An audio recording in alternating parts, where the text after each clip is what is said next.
is Inspector Fogg calling out for assistance. Any takers? Over.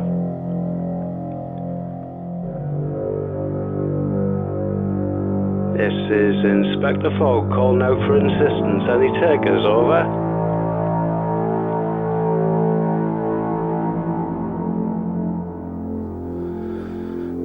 Lost in space.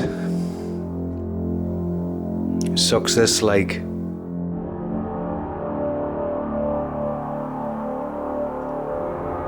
Can I get a Greg's? No tabs. No lasses.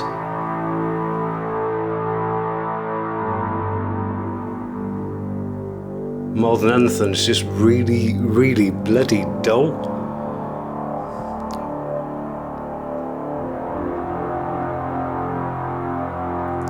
Starting to see things that aren't there. My mum always said I had too much imagination, like. Maybe she was right.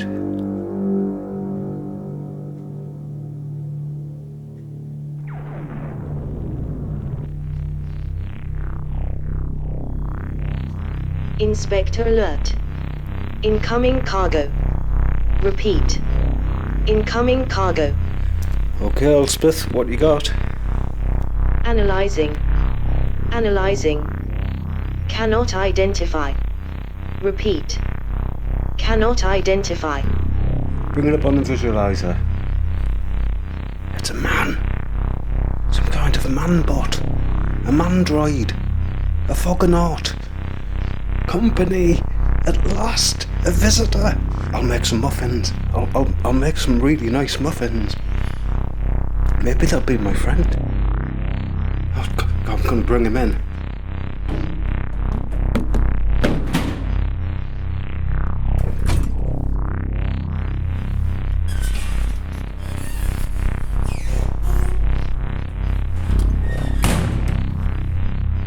Okay, I'm just gonna bring him through now. Compressing, stellar beams, and visualize. Unbelievable, it's Newcastle based musician Adam Denton. Hello Adam, I didn't expect to be here. How was the journey?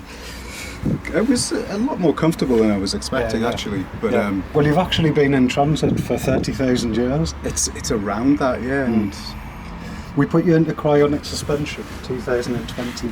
Okay. Yeah. But thanks for dropping by anyway. No problem.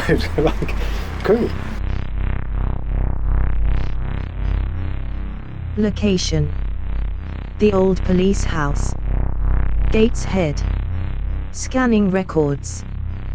The old building discovered new life as a music venue and art studio for several years, but now stands empty in the hands of developers. Record ends.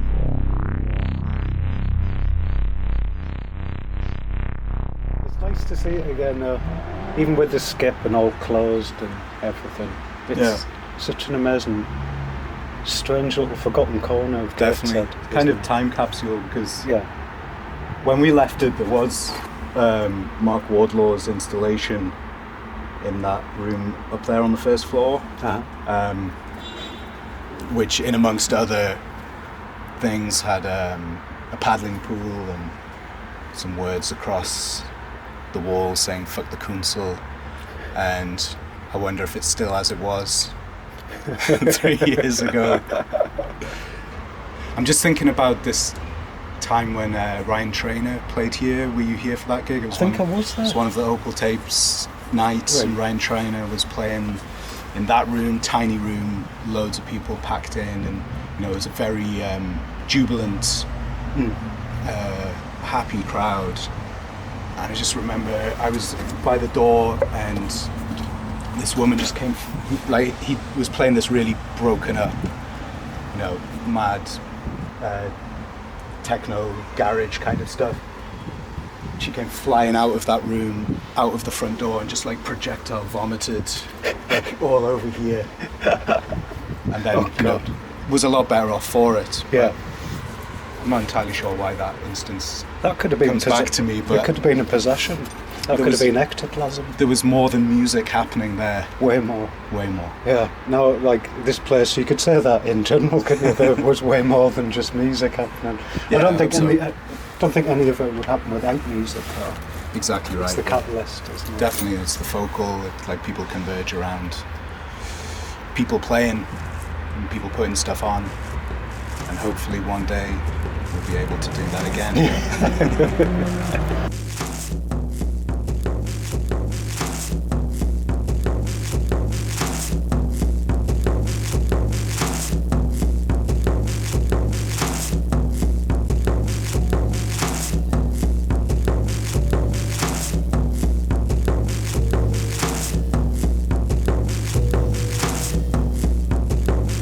Filled with rust and requirements, weighted with premise, empty windows quick to erode, unhurried to chance, where thirst doesn't grow, glue mouth.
So we're still at the police house, and we're in a kind of little doorway that goes into the back of Gateshead old town hall, which is kind of connected to the old police house.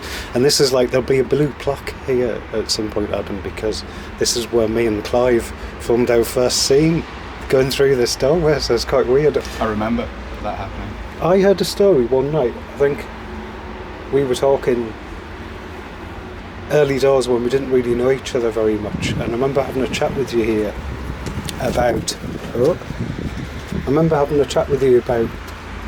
the history of the whole old police house, and some of it being quite spooky. Like, wasn't there like a murder in here or something? Didn't the policeman get murdered? Or? It was the case of Little Towers, Right. who was murdered by the police. Civilian was. Yeah. Oh. And we believe that he was held here, that he died here. Mark Wardlaw did a pretty stunning show in that room, which is... It's like the main gig room, isn't it? Yeah. Using some of like the inquest transcript stuff. And, I didn't know that. yeah, that was something. But yeah, I mean that happened, and was eventually ruled that it wasn't any illegality by the police, but a lot of the evidence that we saw suggests that it does. And I think that there's a few archives with stuff relating to it. I think it's an archive in London in the Mayday rooms that has a bunch of stuff about Little Towers. Also, Angelic Upstarts did that song about Little, and which we covered for a Swarmfront release that we did on Industrial Coast, which had Jamie singing various lyrics from anarcho-punk bands, and Marianne, Mark, me making noise. So yeah, it's something we've always kind of been aware of that happened. It's strange. It's quite strange to think of how many gigs and performances and different bits and bobs everyone's been to in that room. Yeah, and that happened. Completely. I mean, it's just crazy. The brutality that will have occurred here from the late 19th century onwards. It's pretty hard to get your head around. And it's corridors underneath here, isn't there? That go into the jail, and this was the complex, I guess, for keeping and trying people believed to be criminals or whatever. But in terms of supernatural or strange experiences in that building, because I sort of lived here for 6 or 7 months, over a winter one time, and really? Is there any heating? There's no actual heating now. There never was. But even at the height of summer, you could walk in that building and it was just freezing cold. No sunlight really got into it. It's fairly obscured, as you can see from the surrounding buildings and whatnot. Yeah, it's quite a high-sided sort of courtyard. Yeah. So I just used to sort of sleep here, get up, jam a bit, hang around. There was one time when I was jamming in that room, and I had some pretty big drone thing going, and I kind of walked out of the room and felt something come around the stairs at the bottom of the stairs, just come around the stairs and just fly past me. Whoa. I felt it go across my chest, which may or may not have just been a draft, but I was instantly, alert and heightened, and kind of just stood waiting for the next thing.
Do you think it's possible in a place like, in any building, though the police house is such a cracking example of, like, if this was going to happen anywhere, it'd happen here. Can they store their experience, do you think, an actual building? You know, there's these theories that they almost act like some kind of chemical sort of battery. Yeah, like a stone tape. Ah, that's it, stone tape, yeah. And it, like, do you think there's any, what do you reckon to that? Like, because you've spent 7 months camping in this old it's Victorian police house on your own. I think that I believe that they do, that those things are unlocked by the people who then come to unlock it, to use it, to try and understand the place. And you know, like, I don't know about like actual sound being sort of trapped in like between particles, but I don't know, there's definitely something to be experienced of past trauma and happening in these kind of loaded places, but whether you can sort of quantify it, I don't know. I think because it was, you know, put to a different purpose, and that purpose was probably as far away from being a cop shop as it could be. There was probably some kind of policing went on, but it was definitely to a minimum. You must miss it, do you? I do, yeah, and you can probably hear some kind of like melancholy in my voice because I'm starting to hear it. But no, well, I can hear how much it meant to you. Yeah, it did, and I think it's because, like, you know, it was a particularly difficult period in my life that kind of led here, like a sort of relative homelessness and you know, losing jobs and things like that, ends of relationships, things like that. So I'd really found a place where I could like do the kind of things that I believe should be happening, and that meant a lot to be able to do it. But I mean, despite that there is so much attached to this place, we still then went on and did stuff at the back of workplace, so we were able to have a new space and work with that there, which we're really fortunate. Do you know what is really weird? I just thought we were on about buildings, stone tape that you mentioned. Can buildings hold on to the past? Yeah. I wondered, just in the future, when we're no longer around, and this is all developed by then, the property developers have moved it all on. Some big student halls here, there's only old black and white pictures of the old police house. Right. Are they going to see us around? Will we or you, will you occasionally appear up in that top studio? And they'll say, oh, it was this artist who lived here back in the early 21st century. Yeah. But he survived. Don't look into his eyes, or there'll be all kinds of legends about you then, oh, he did this, or he did that, he was the people's poet thing, Adam Denton, people's poet, lived here. No, you never know. If anywhere is haunted, or if anywhere can hang on to, well, it haunts me. Past, maybe that's the way they haunt us. Yeah. But Adam, thank you so much for joining me today. It's been absolutely lovely to come back to Police House and just kind of have a think about it and just look at it and stuff. I'm really interested to chat to you and hear all these ideas. So thank you very much. I'm going to play it out with one of your tracks.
Elspeth.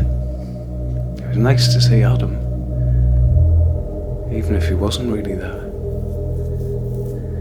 Just a hallucination brought on by 15 years of floating around in this bloody tin can. Mind, he seemed to like the muffins.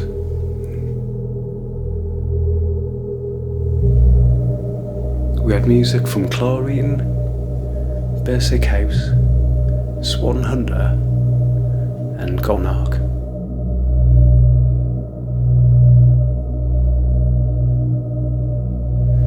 In the next podcast, I'll be joined by Walt Arlison and Nick J. But until then, fog out. Okay, Elspeth, set the controls for the Heart of the Sun. Okay, Fogg. Instructions received. You asshole.